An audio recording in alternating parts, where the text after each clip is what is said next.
Buenas noches, ¿cómo les va? Gracias por acompañarnos como siempre. Soy Carlos Brown. Estamos todos los días miércoles a las 19:30 en nuestro programa El Estado que Viene por la señal Metro. Y nuestras vías de comunicación son el 5277-0041 para dejar sus mensajes, el 4832-3206 o el 155020-7127. Nuestro correo electrónico, el estado que viene, @enmetro.com. En el programa anterior estuvo invitado el diputado nacional Gustavo Ferrari del Frente Peronista. Bueno, tuvimos una cantidad muy grande de llamados telefónicos que siempre agradecemos y un muy buen programa. Hoy vamos a hacer un pequeño análisis de estas cosas que nos pasaron tan velozmente en la Argentina, que fue nada más ni nada menos que la designación de un papa nuevo y un papa argentino, el cardenal Bergoglio. Bueno, esto produjo una cantidad de impactos significativos vinculados con, bueno, en primer lugar la Iglesia Católica, que tiene un nuevo jefe que evidentemente demuestra con sus actos, con sus actitudes, con sus manifestaciones, que viene a producir seguramente un cambio importante y por sobre todas las cosas da un claro signo de humildad, de defensa de los pobres, en su presencia, en su manera de actuar, y que por otro lado tiene, digamos, toda una actuación anterior que así lo avala. La alegría nuestra de los argentinos de tener un papa que es de nuestra nacionalidad, sin duda. Y bueno, algunas cosas que pasaron, ¿no? Hoy vamos a tener un diputado nacional, vamos a poder hablar de algunas reacciones increíbles que sucedieron en la Cámara de Diputados de la Nación, de esta República Argentina, las cosas que pasaron desde el gobierno, que se quedó inmovilizado por 48 horas, no sabían qué hacer. Bueno, ahora parece que están rebobinando y la cosa está cambiando. Ahora quieren ser, como dice el dicho, más papistas que el Papa. Bueno, vamos a ver qué sucede.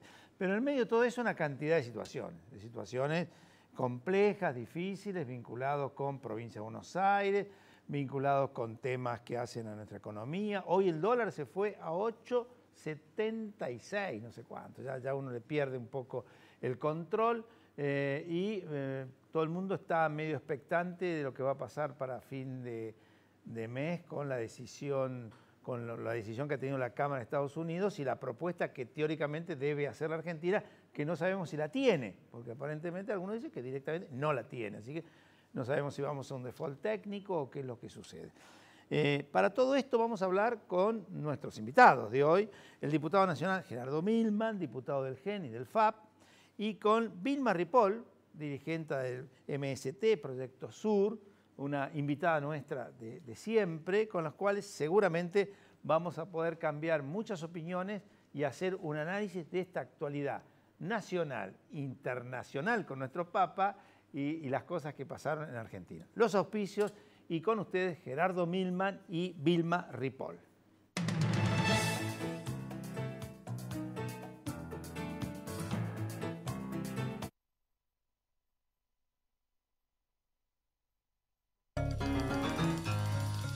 La fuerza del campo está en el trabajo de su gente y la fuerza del trabajador está en la UATRE.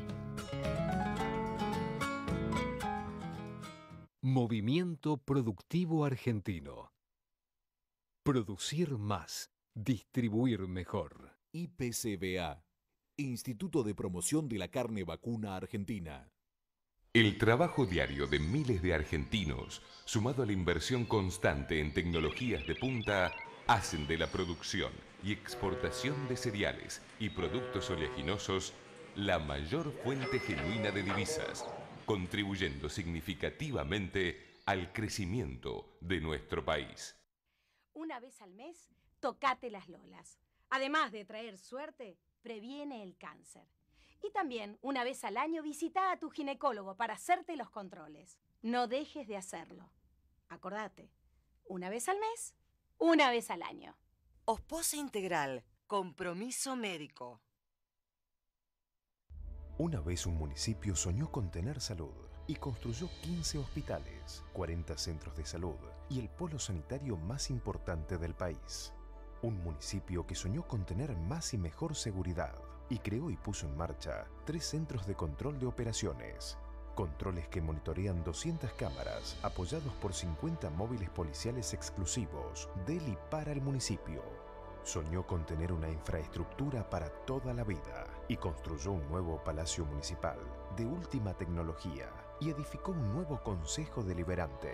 Había una vez un municipio que soñó con mejorar la calidad de vida de su gente y construyó casas que conforman 18 complejos habitacionales de primera calidad y puso en funcionamiento un polideportivo.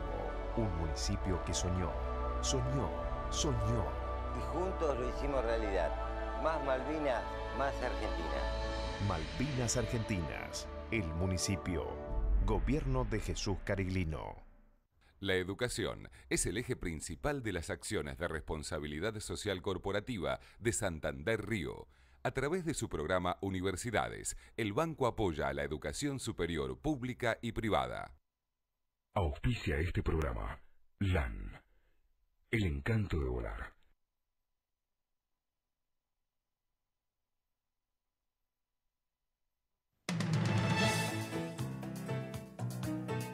Bueno, continuamos. Gerardo Milman, Vilma Ripoll, gracias. Gracias. ¿No? Gracias a vos. Gracias por venir.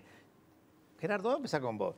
¿Qué sensación tuviste? ¿Vos estabas en el recinto cuando Domínguez, así humildemente, a pesar de que es un hombre que le dicen el monaguillo porque está muy vinculado con la iglesia, dijo, hay papa y es argentino, no se animó a decir más, ¿no? Y después las reacciones cuando se pidió el cuarto intermedio.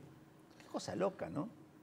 Vos sabés que nosotros nos ubicamos en el centro del hemiciclo. Es. Nosotros un poquito más al costado. Ustedes hacia nuestra derecha mirando el estrado y hacia la izquierda se ubica el oficialismo. Así es. Y voy a decir las dos sensaciones que tuve. Algunas tienen que ver con lo que les pasó a ustedes también. Digo, correcto. Quiero ser honesto. Yo sentí como que los oficialistas, el kirchnerismo, como que habían perdido la elección. Y sentí como los que están a nuestra derecha, que en gran parte son ustedes, habían ganado la elección. En realidad... Ni sabíamos quién era el candidato, porque yo ni me imaginé nunca que podía ser Bergoglio. En realidad, inclusive había un presidente de un bloque que decía, tenemos papa del bloque. Digo, bueno, un poco exagerado. Pero exagerando, pero digo, esa era la sensación que yo viví. Digo, la verdad es que bienvenido que haya un argentino que ocupe una institución del tamaño de la iglesia. Sí. Ahora, la verdad es... los problemas de los ciudadanos argentinos, que son la inflación, la inseguridad, la falta de empleo, los problemas sociales, la educación en la provincia de Buenos Aires, que no empieza, los comedores escolares que le dan 3 pesos por día cuando los pagan, porque la provincia de Buenos Aires hace rato que le debe a los proveedores de la provincia de Buenos Aires, no funcionan, digamos, no lo resuelve Francisco, digamos. Ah, por Dios. Entonces, me parece que Francisco sí puede tener una inspiración de diálogo, o determinados... Un cambio de humor. Como se dice ahora, ¿no? Los gestos de Francisco pueden ayudar a que la sociedad interprete. Ahora, la verdad es que yo no me como de que tanto en el gobierno como en algunos sectores de la oposición, también soy honesto, digo, porque el gobierno, la señora presidenta, no cruzaba los 50 metros que hay entre la Casa Rosada y la Catedral para ver al cardenal Bergoglio. 14 audiencias pedidas y ninguna concedida. Sin embargo, se tomó el avión para ir a Roma, que bien hecho está, porque es un jefe de Estado y corresponde, digamos. Pero el propio Bergoglio dijo que en vez de viajar le donen a alguna institución, fueron 150 personas que parece que no escucharon lo que el nuevo Papa dijo. También es cierto que hay parte de la oposición que confrontan esto, digamos, yo veo los carteles de otro Francisco que dicen ella o vos, digamos, y eso también es generar la división. Podrás tener efecto publicitario, no digo que no, pero en definitiva eso también es dividir, digamos, lo que nosotros necesitamos es encontrar una Argentina de diálogo, pero de todos lados, porque si la verdad jugamos a polarizar la sociedad, lo que vamos a encontrar es más violencia. La Argentina tiene mucha experiencia en esto, y está bien que haya confrontación de ideas, que pensemos distinto, que uno quiera resolver la seguridad de una manera y de otra, porque es el juego democrático y cuando la sociedad se cansa de votar una opción, tiene que haber otro para reemplazarlo. Justamente yo digo que la dificultad de la Argentina, aunque a veces a la gente le cuesta entender, es que no funciona el sistema de partidos políticos. Sí, Vilma, por eso fue muy importante cuando el Papa, hablando en la Plaza de Mayo, dijo... No odios, no rencores, no se saquen más el cuero entre ustedes, un poco lo que estás diciendo vos, ¿no? ¿Cuál fue tu impresión? No, yo creo que, la verdad que es inevitable ver la alegría de la gente, la sorpresa primero de todos, incluidos nosotros, todos, los creyentes y los no creyentes, como en mi caso, que nos haya tocado, y el primer impacto, ver a la gente con alegría, la verdad, un día la gente con alegría era casi raro, te voy a decir. Yo creo que el gobierno se sorprendió, que estaba desprevenido y que rápidamente respondió como respondía previamente con Bergoglio, que era enfrentarlo, duro, bronca, y que después registraron este fenómeno que se había dado entre la gente y entonces vino el cambio de política, que quizás se refleja, si uno mira la tapa de algunos diarios oficialistas, el cambio de tapa de los días... Sí, o los tuits de Delía. ¿no? Bueno, el tuit de Delía, fantástico. En 4 días fue cambiando. Intentaron sintonizar con la gente rápidamente, entonces Cristina viajó. Yo creo que necesitaban sintonizar con la gente porque si no iban a quedar demasiado desubicados. Yo creo que para mí no va a significar de parte de ellos un cambio de las actitudes globales que tiene el gobierno, que en general tienen que ver con ser intolerantes, con ser soberbios. Es decir, no creo que el Papa Francisco haga milagros. Y entonces, yo justamente... Bueno, ganó San Lorenzo, ¿eh? Digo, 1-0. Un milagro futbolero. Un milagrito, 1-0. Y creo que eso se empieza a ver. Mira, nosotros tenemos ahora el domingo, se cumple un nuevo aniversario del 24 de marzo. Así es. Que entre otras cosas invito a toda la gente a que participe porque nos parece que es muy importante mantener vivos la necesidad de que haya justicia, que haya memoria y que vayamos por la verdad en los derechos humanos de ayer, de los cuales el gobierno se los quiso apropiar sistemáticamente y en los de hoy, que están pendientes. Entonces, nosotros somos parte de un movimiento de 200 organizaciones que se llama Memoria, Verdad y Justicia, que hace 18 años que organiza la marcha multitudinaria de los 24 de marzo. Y la verdad, nos dieron a conocer que este domingo el gobierno va a poner un escenario y que desde las 2 a las 7 de la tarde lo van a tener que ocupar para ellos. Es decir, nos ponen frente a la situación de tener que producir el ingreso a la plaza multitudinario, porque esa marcha de unidad, de reclamo, sí, siempre ha sido muy multitudinaria, muy numerosa, frente a una situación que refleja, bueno, escúchame, estaban sensibilizados con el pedido del Papa, ¿por qué no se avienen a que podamos sentarnos y discutir? Ustedes vayan hasta las 5 y nosotros de las 5 hasta las 8. Sin peleas. Claro, ¿me entendés? En el medio de una situación en la que aparece como que, bueno, que Francisco viene a bajarle un cambio a esta situación de hostigamiento, de enfrentamiento que tiene el gobierno, no solo con la Iglesia, con la oposición, con los que salen a pelear, con los luchadores, con los que reclaman salario, es decir, con el que sale a enfrentar las políticas de ajuste del gobierno es mano dura, y cuando no te procesan y cuando no avanzan con tercerizando la represión y hasta matando. Ha habido 25 muertos. Vos sabés, Vilma, ayer tuvimos una charla muy interesante en el Momento Productivo, estamos iniciando un ciclo nuevo, ¿no? Lo hemos titulado La década de las oportunidades perdidas, y tiene 7 capítulos, ¿no? En el primer capítulo, Julio Barbo y Alejandro Katz. Y Alejandro Katz hacía un análisis muy interesante de algo que estás señalando vos, esto del relato, ¿no? Y cómo el relato adecúa conductas diferentes en función del relato. O sea, y puso de ejemplo los tweets de Delía en el transcurso de 4 días. Porque lo importante es la ficción del relato y después todo lo demás se acomoda en función de ese relato. Por eso lo del Papa formará parte de algo, pero el relato de ellos se va a seguir manteniendo, ¿no es así? No sé cuál es tu opinión. Sí, pero además, una cosita. Yo creo que, como yo comparto lo que él decía, si no va a cambiar, mañana va a seguir habiendo movilizaciones de los docentes reclamando un salario digno, de los estatales para poder tener derecho a pasar los 3.200 pesos que le ofrecen para terminar el 2013, o sea, situaciones terribles para los trabajadores y sus familias. Eso va a seguir existiendo. Ahora, vamos a ver cómo se expresa esto de que el Papa sea un Papa latinoamericano, porque no es casual que no se postulaba uno europeo, no postulaban un europeo, porque la jerarquía de la Iglesia venía muy mal, muy desprestigiada, y que generalmente son europeos. Un cambio para la curia romana. Claro. ¿No? América Latina, vamos a ver qué pasa con el Papa.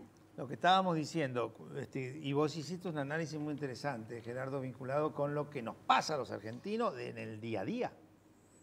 Eso no va a cambiar mágicamente. Yo la sensación que tengo, digo, con la necesidad que tiene la Iglesia, decía ella muy bien, digamos, de renovarse, porque hay una crisis importante en esa institución, y bienvenido que sea, porque hay mucha gente que tiene fe en eso, digo, y la verdad es que está bueno que las instituciones funcionen lo mejor posible, lo más transparentemente posible, sin cometer delitos en muchas veces. Eso ojalá le vaya en ese sentido lo mejor posible. Ahora, los problemas de la Argentina no se resuelven ni con un papa romano, ni con un papa argentino, ni con un papa de ninguna nacionalidad. Yo siento también que hay una euforia como si hubiésemos ganado un mundial a veces, digamos, ¿no? Y bueno, y siempre hay la apropiación. Cuando se gana un mundial hay un presidente que dice, la verdad es que el gol de Messi es gracias a mí. Digamos, y esto no es así, serán los méritos de Bergoglio que lo ponen en el lugar, no es en realidad la sociedad argentina. Será bueno para la Argentina porque nosotros, como dijo el propio Bergoglio, somos el fin del mundo en el mapa, y será bueno para la Argentina si la Argentina es inteligente aprovechar que un montón de ciudadanos del mundo hoy se dan cuenta que la Argentina existe, y esto puede ser bueno en términos impresionante turísticos. Ver las banderas argentinas en el medio de la Plaza San Pedro, fotos y titulares de todo el mundo. Sí, y corresponsales de todo el mundo ahora en Buenos Aires, buscando a la hermana de Bergoglio, buscando la casa, el lugar donde vivía. Bueno, será interesante en términos turísticos, en términos de que la presencia de la Argentina sea reconocida, digamos, que podamos tener otro rol, pero la verdad es que nosotros tenemos que ocuparnos de lo terrenal, si se quiere, para diferenciar de lo social más y de allá lo político. De las creencias, digamos. Y esto no, bueno, dame una impresión rápida, así después le preguntamos a Vilma, de cómo ves vos en este momento la situación de la Argentina en un año electoral, pero con situaciones vinculadas con los procesos económicos y sociales de bastante gravedad, ¿no?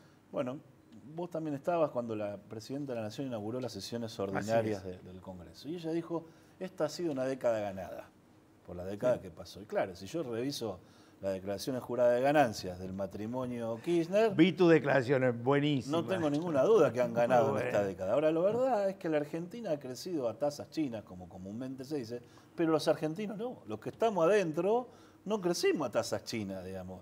Porque a veces yo los escucho en el oficialismo y dice, hemos aumentado del 2003 a la fecha 1057% las jubilaciones. Digo, eso tiene que ver con el relato. La verdad que hacer un discurso acerca de la nominalidad de una de los 5 países en el mundo que tiene inflación por arriba del dígito es...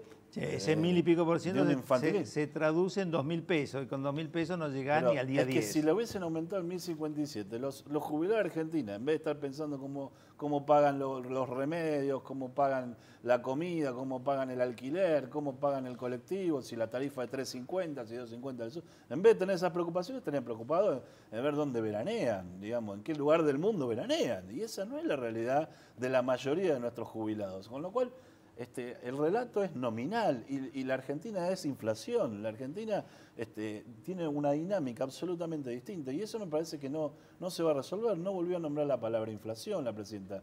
Y no es que no la nombra porque no sabe qué hay, porque de hecho el congelamiento de precios en los supermercados es el reconocimiento tácito de que el problema existe. Yo creo que la inflación es un esquema de poder dominante. A partir de que hay inflación, ellos generan, por ejemplo, estamos en plena discusión paritaria, la ficción de que le van a aumentar el sueldo a la gente. Entonces, viene la gente y dice, me aumentaron el 20% del sueldo. Pero se te lo llevaron con el mínimo no imponible. Ni hablar de la canasta familiar, de la canasta básica, porque es superior a la inflación real, digamos, al conjunto de la inflación. Digo. Entonces generan una ficción, generan que le ponen otro billete más de 100 que cada vez... vale menos, digamos. Generan una ficción que es un método de dominación política.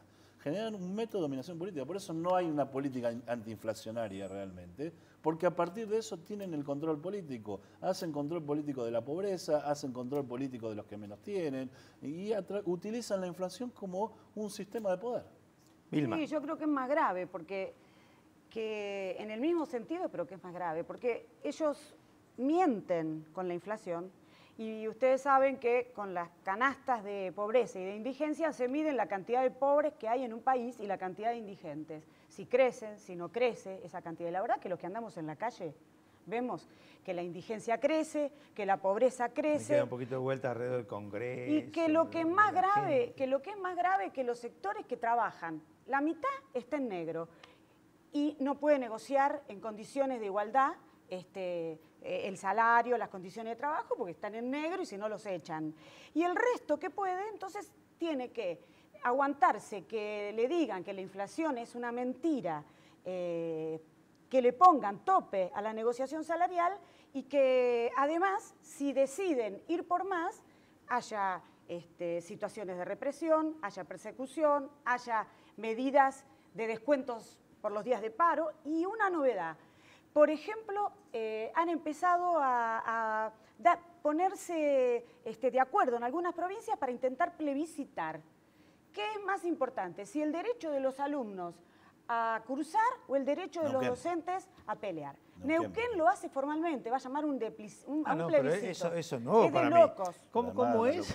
Es de locos el derecho a la huelga es un derecho de la Constitución Nacional. Los derechos no se plebiscitan, se garantizan. Entonces el Estado tiene que garantizar, porque si quiere que haya una educación pública... Pero el plebiscito sí o no a la huelga, digamos. Es más importante el derecho a huelga que el derecho de los chicos a ir a la escuela. Bueno, pero eso... Bueno, al margen que algunas huelgas son exageradas, esta es mi opinión, lo cierto es que hay un derecho constitucional a la huelga. Pero en Neuquén lo van a plebiscitar formalmente, lo quieren plebiscitar. Pero acá lo dicen así, porque lo que están haciendo es utilizar los medios, los derechos de los chicos de ir a la escuela, los derechos de los chicos de ir a atenderse a los hospitales. ¿Se acuerdan de esos derechos cuando los trabajadores salen a reclamar? Y el gobierno no hace nada. Y creo que ahora se viene una campaña electoral alrededor de la cual tenemos que salir a dar respuesta. Y a nosotros nos parece que en ese sentido es necesario hacer una alternativa para disputar.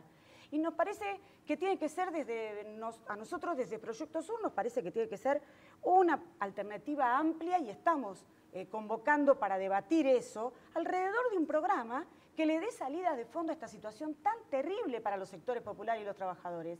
Y bueno, nos parece que todos, el FAP, Unidad Popular, los sectores que nos consideramos que estamos defendiendo otro proyecto de país. No me dejes afuera, Frente Peronista. Nos tenemos que no gobernaron, nos tenemos que poner de acuerdo alrededor de un proyecto que dispute. Y acá, en la capital, se necesita disputar contra los dos gobiernos, porque Macri, del cual todavía no hablamos, es más de lo mismo en la ciudad de Buenos Aires. Vos estabas haciendo alguna acotación recién. Sí, yo digo, a ver, más allá del derecho a huelga, el derecho a educarse, digamos, que ambos son derechos hasta, digamos, de sentido común, si se quiere. En el problema de la educación lo que se discute es tan múltiple, porque discutimos el salario de los docentes, que es paupérrimo, pero también hay que discutir qué pasa con los padres que no tienen a dónde dejar a sus hijos mientras ocurre esa discusión legítima de los docentes. ¿Qué pasa con esos chicos que son el futuro de la Argentina, que pierden la escolaridad y no la van a recuperar? No, porque la pierden y comparativamente con otros que van a las escuelas privadas están decididamente en un pie de desigualdad tremendo. Obviamente, y eso, digamos, cuando yo era chico, y ustedes seguramente les habrá pasado lo mismo, digamos, el que iba a la escuela privada era porque repetía en la escuela pública, o porque en realidad porque era más fácil o porque trabajaba y tenía que ir a un turno que la escuela tenía que ir al turno noche, digamos. Hoy era un orgullo ir a la escuela se ha invertido, digamos, el que tiene un peso de más manda a su chico a la escuela porque se garantiza, no sé si aprenden, pero se garantiza por lo menos que van a la escuela, digamos. Y esto es la tergiversación de lo que el Estado argentino supo ser. La Argentina supo ser modelo educativo, no se copiaban en México. Yo siempre digo el ejemplo. La revista Villiquen, que era una revista de material escolar, se vendía en toda Latinoamérica. Hoy no le venden una revista en el kiosco de la esquina. Digamos, la verdad es esta, digamos, se ha perdido, cualquier encuesta que se haga sobre la calidad educativa en la Argentina, hemos retrocedido en las universidades, hemos retrocedido en las escuelas, digamos, hemos retrocedido en todo, digamos. Por lo tanto, todo lo público... ¿Cómo funcionó el gobierno? El gobierno funcionó mientras generaba lo que llamaban eso la mesa de los argentinos, del consumo. Entonces decía, bueno, vos te vas a poder con crédito comprar el plasma más grande que no entra por la puerta del rancho o de la casa de la villa, determinadas cosas. Pero lo público, la seguridad, la escuela, la salud, nunca les importó. Ahora está en crisis porque ni siquiera pueden garantizar lo que ellos llamaban la mesa de los argentinos, y entonces la expectativa de los ciudadanos argentinos respecto de cómo le va a ir en el futuro en términos económicos es negativa. Y esta es la realidad, porque esto es lo que está pasando cuando uno sale y palpa la calle. Cuando vos hablabas del relato, el relato es una narración, es un género narrativo, digamos, que existe, uno puede escribir y leer, digamos, pero la realidad no es un género poético, la realidad es tangible, nos pasa, la sufre, la sensibilidad de la gente. Yo creo que la gente está más adelante, porque la gente en realidad tiene mucha bronca y todas estas políticas del gobierno nacional, la falta de política, de resolver la inflación, de resolver el tema de los jubilados, el tema de los trabajadores, el tema de la industria. No puede ser que tengamos 1,5 millones de pibes que ni trabajan ni estudian, Vilma, y no se desarrolle la industria. Te cuento, vos lo sabés porque has venido, vos también has venido. Este es un programa que va en vivo, consecuentemente viene una cantidad de preguntas. Entonces los últimos minutos que nos quedan, que no son muchos, lo aprovechamos para contar lo que la gente nos pregunta y donde hay la gente dice, donde hay una pregunta, tratar de contestar. Una respuesta. Así es. Julia de Mercedes, por favor, que se pongan de acuerdo la provincia de Buenos Aires con la nación. No podemos seguir de paro, los únicos rehenes son los alumnos. Marcos de Flores, no estoy de acuerdo con reformar la Constitución. La solución de Parrilli de hambre cero sería matar a los pobres. Hambre cero, pobre cero. No entendí muy bien qué quiso decir, pero que no haya pobres sería muy bueno. Marcela de San Cristóbal. Hoy Parrilli pidió por una reforma constitucional y dijo que si seguían iba a haber hambre cero. Claro, hambre de poder absoluto. Interesante. Fernando Caballito, inflación de más del 25% anual y hablan de hambre cero y reelección. Hay algo que no encaja. Carlos Perota, me gusta el tema de hoy. No soy creyente, pero me enorgullece tener al Papa argentino. Lo vamos a apoyar y es probable que empiece a ir a la iglesia. Bueno, mirá, acá hay un creyente nuevo. Pablo Lugano, escuché a Milman y coincido cuando dijo de hacer un plebiscito por el 82% a los jubilados. ¿Vos dijiste eso? ¿O un plan en materia de seguridad? En realidad yo vi, bueno, tiene que ver con lo de Parrilli de hoy, pero hace pocos días se reunieron 10 gobernadores oficialistas y hicieron una reunión para pedir la reelección. A mí me hubiese gustado los 10 gobernadores para discutir, por ejemplo, cómo se resuelve el problema de los jubilados, cómo se resuelve el problema de materia de seguridad. Fabio de Almagro, felicita a Vilma por el apoyo a María Obando, una mujer pobre que el Estado criminalizó y la pelea por ayudarla en contra de la justicia. Felicitaciones. No, y ahora las hermanas Jara, que están presas y que se está realizando el juicio oral en Mercedes por haber atacado, por haberse defendido de un abusador que las intentó violar con un arma en la mano y las tienen hace 2 años presa a ellas y al abusador libre. Bueno, pero creo que es muy importante para evitar la reelección, las maniobras plebiscitarias que se traen bajo el brazo, avanzar con una alternativa sólida. Porque la gente nos dice en la calle, coincidimos con ustedes, muchachos, ¿y cuándo se organiza para dar la pelea? Bien. Creo que ese es el desafío. Sí, me parece que nos sacan del aire. Tengo 2 o 3 más, a ver si puedo leer alguna. Julia de Mercedes, por favor, que se pongan de acuerdo. No, esta ya la leí. María Joffre de Palermo, quiero pensar y deseo que la presidenta aprenda un poco del Papa Francisco, que sea más humilde, no más confrontaciones. Otro mensaje de la gente. Muchísimas gracias, Vilma. No, gracias. Muchísimas gracias, Gerardo. A todos ustedes los esperamos el miércoles que viene.